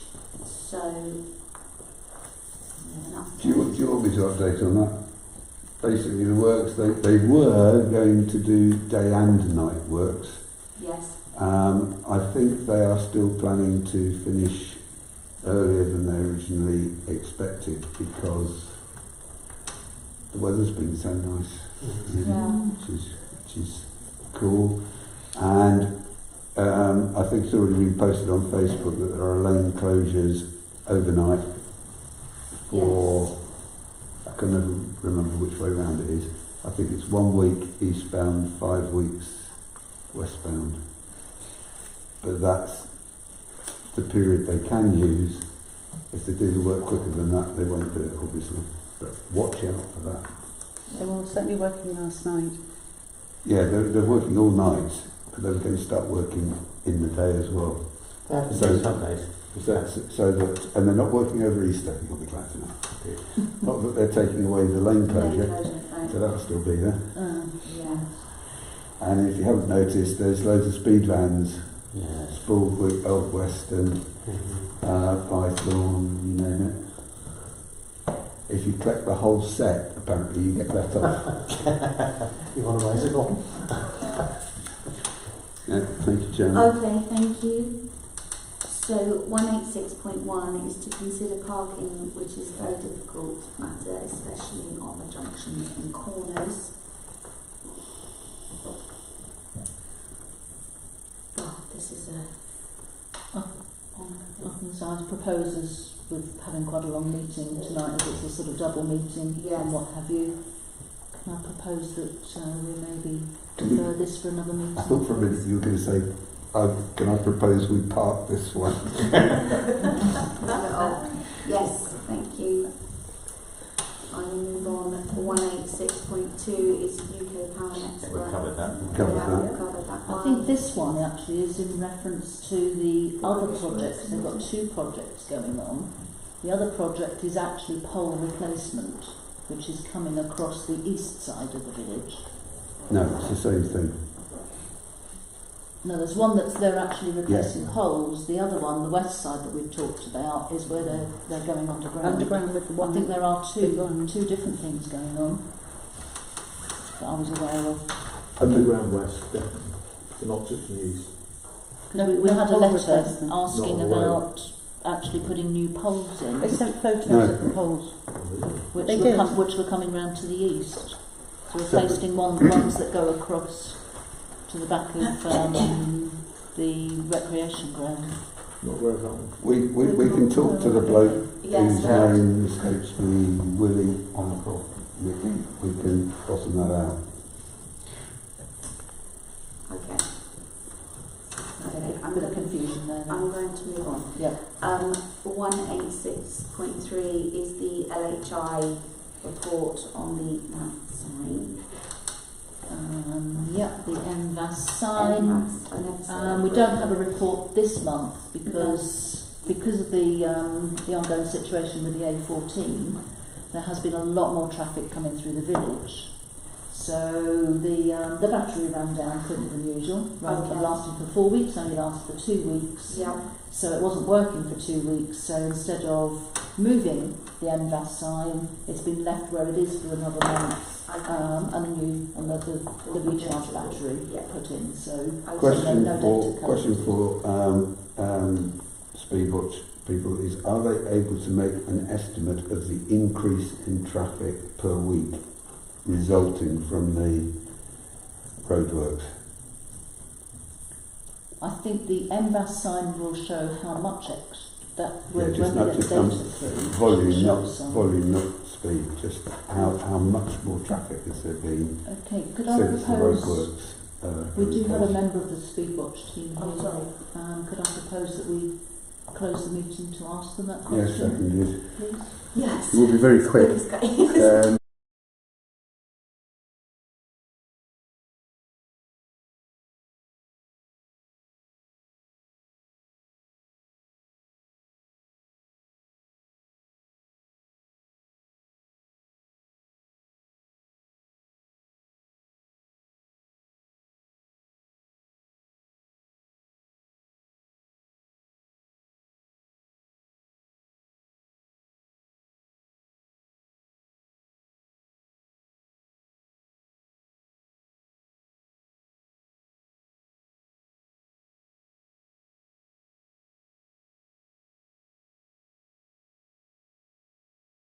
email, it's not urgent, but just some, because I'd like to do some analysis on the data and I can pose a few questions when you get a chance. Sorry, whether it's still open, Darren. Sorry. If it's still open on that particular question, Yeah, but I know I've got the email, but been rather. Yeah, no, I know you've been busy with that. Just when you get a chance. I will do it though. Thank you. Okay. That's it. I'm going Yeah. back to the meeting. And then 1A6.4, the LHI for the 40-mile-an-hour buffer zone, either end of the village of the B660. We're not expecting anything until end of May, June time. Yeah, okay, thank you. And 1A6.5 is the 20-mile-an-hour zone through Church Road and Church End was submitted. Yeah, I just pretty much used what Claire put in and just added some stats and things from the MBUS. So at the last meeting we discussed that Leslie, what was missing from last year was the anecdotal evidence of accidents that Leslie had. Did you include that? I included that as well. Fantastic. Thank you very much. Yeah. Okay, thank you. So I think we've got thank yous to Yes. councillors Claire and Darren for putting that together for us. Thank you very much. We do also have, should perhaps thank the Speedwatch team for their MBUS data as well that they provided. Agreed. I also supplied quite a bit of parish survey data as well. Yeah. Okay, thank you very much. So we'll see if we have any success this time. Yes. I think we're not necessarily expecting it yet, are we? But gradually, Third time lucky next year. gradually as the years go on, we'll get nearer and nearer. Less schemes. Thank you. So 04187 is street lighting and energy supply. Yeah, it's further. I haven't sorted that out yet. 04188, the report on the. We just did that. So we just did did that. that. We just did Yeah. that. So we've done that in the circle report. 04189 is council training. 190 is correspondence, and the full list was circulated prior to the meeting. And 191, council's questions. Just a couple of questions. Just a moment.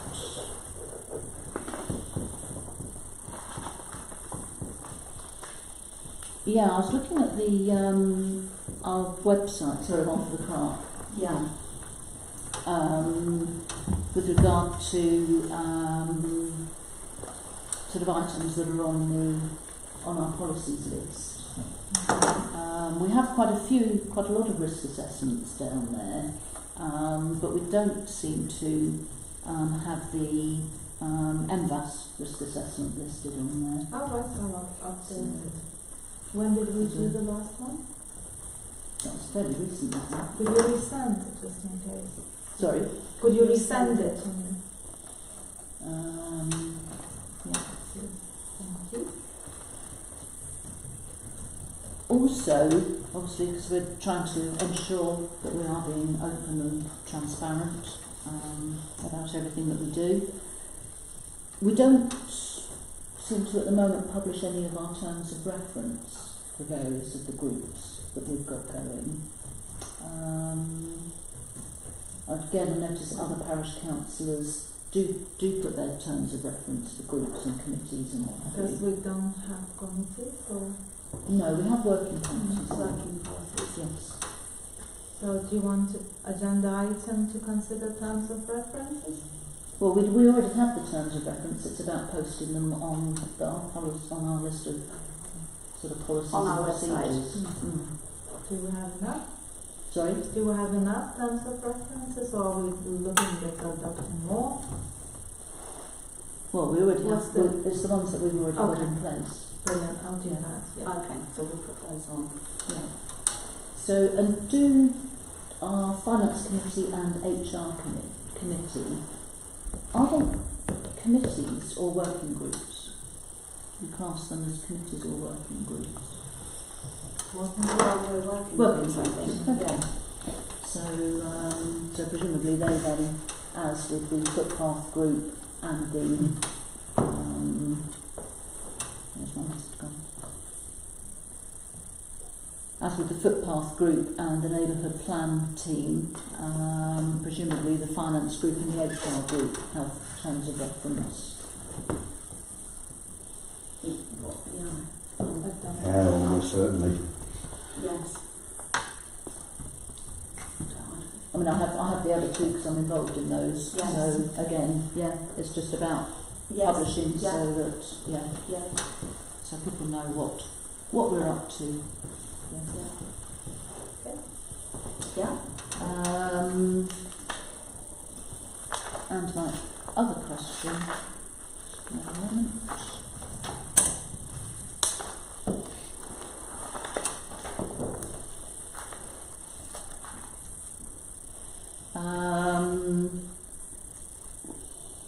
I had a question between meetings about, obviously last month, unfortunately we were in Court, and I note that, again, a lot of parish councils do have policies, what they call a councillor attendance and absence policy, just to clarify exactly where we stand, what the protocols are,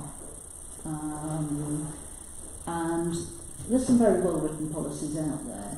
So I think I sent them through asking if we could have them on an agenda for council to consider. The clerk advised me that we've already got standing orders that refer to these rules, and we don't, so therefore we don't need to do any further on that. I'm just wondering if you could point me to where those standing orders are, because I couldn't find them. I think we discussed it over the emails. I responded to your email. So you mentioned about the Green Book. Mm-hmm. That's not something that most of us sort of have easy and ready access to. That's all. So I mean, it's not about pointing fingers. It's just clarifying exactly where we all stand. It's when you attend councillor training, everything's explained, provided, and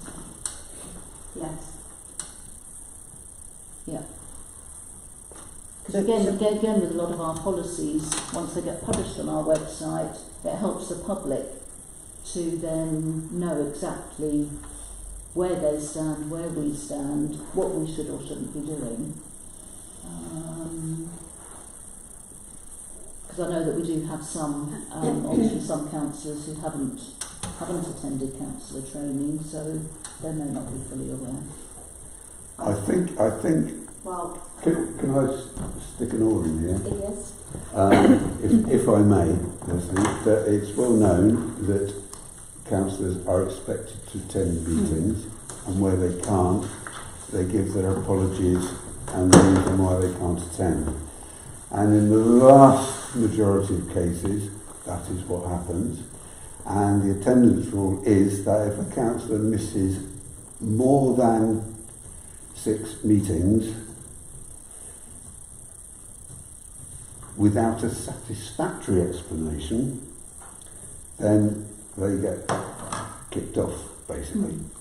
And when I say without satisfactory explanations, I think you'll find that if people have cancer and are having cancer treatment, that is the sort of thing where we can use, as a council, use our judgment that they do not get kicked off. And to my knowledge, in the 35 years that I've been on this council, we have never, ever had a councillor who has missed 6 meetings in a row. So it has never arisen.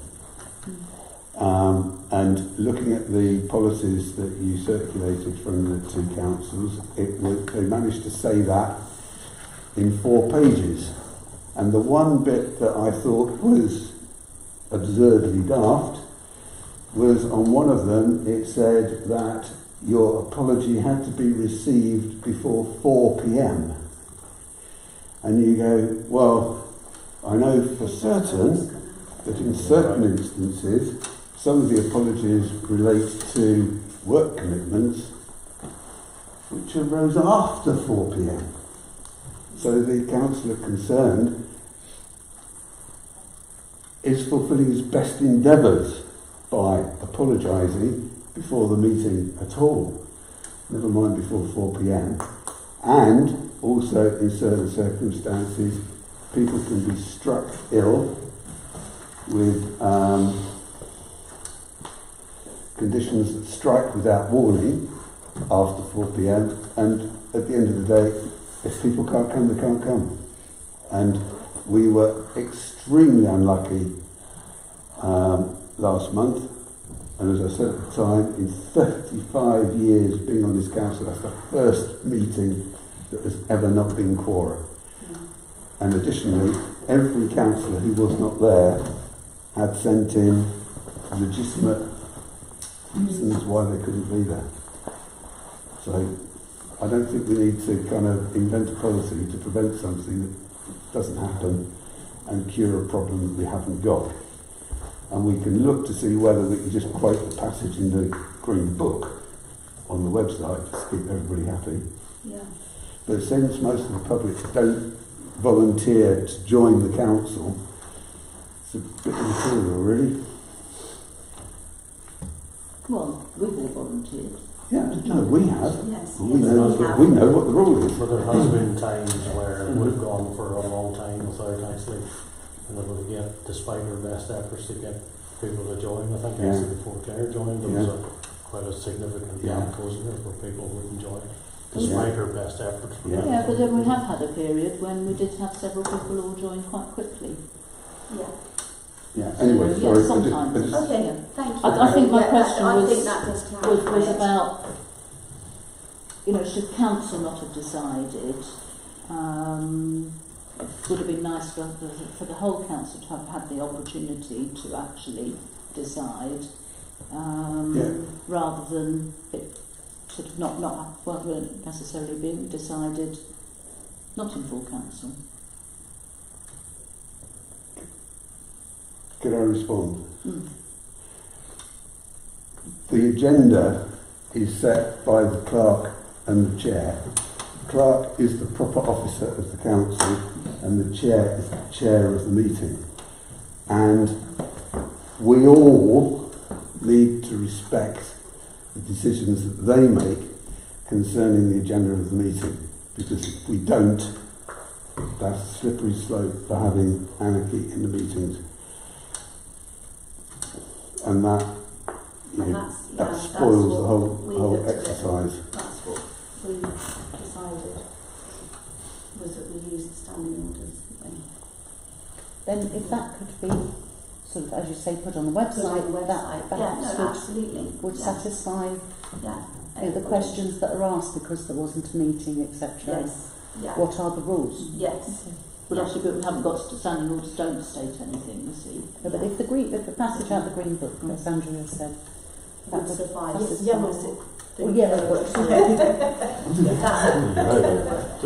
an extraordinary meeting count? Huh? Does the extraordinary meeting count if you don't turn up for that? Does that count as one of the 6? Well, you summoned. Is it the summoned thing that makes the difference? Only one or two just get kicked up. It's not the number of meetings, I think it's the length of time.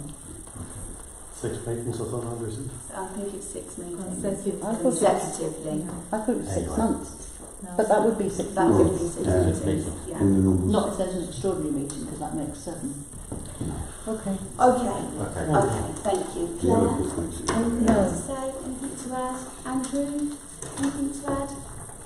No.